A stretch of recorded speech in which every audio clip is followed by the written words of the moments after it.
219 News Now is brought to you by the South Shore Line and by Strachan Van Til, making lives easier for 95 years.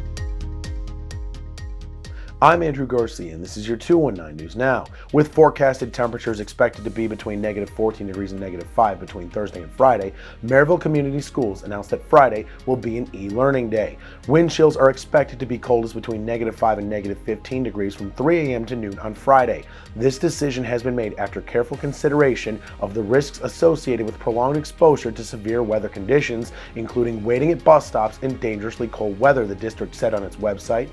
The Gary Sanitary District agreed earlier this month not to pursue liens against properties owned by landlord customers who had already received a threatening form letter about unpaid fees. Cavender Properties LLC, which owns rental properties in Gary, filed a July 9th civil complaint alleging the district failed to notify non-resident owners before pursuing liens and arguing the letter misstates Indiana law. The parties jointly filed to dismiss the case on January 13th with an agreed order providing that the GSD will not enforce liens against properties of customers who received the letter by July 9th and allowing other owners to use the order as a defense in future proceedings.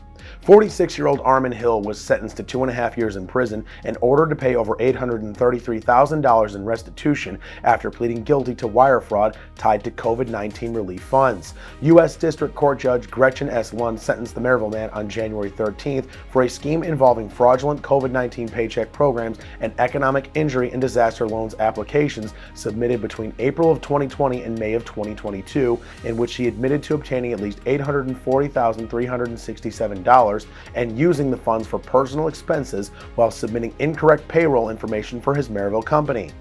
And in sports, Lake Central hits the road to take on Bishop Nolan boys basketball. Here's a look at the action from that game. Playing hot potato with the basketball for the time being. Nary a dribble in sight until Jacob Billmeyer put it down, now picks it up again. Quinn Carter just into the game, a 15-footer is good. Porter as that's intercepted by Patton.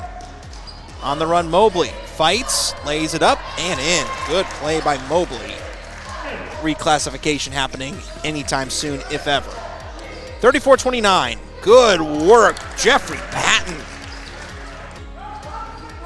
Lake Central swings it all the way back around to Kroenke on the wing. Looking to drive Aguilera. Bounce pass off. Beautiful cut, beautiful layup by Christian Martinez. The possession arrow has only switched hands at the end of quarters. This has just been a good quality basketball game here tonight between two very good basketball teams. And I'm excited to see how it ends. Enyart goes to work, floats one up, nothing but nylon. Lake Central takes home the win, 60-47.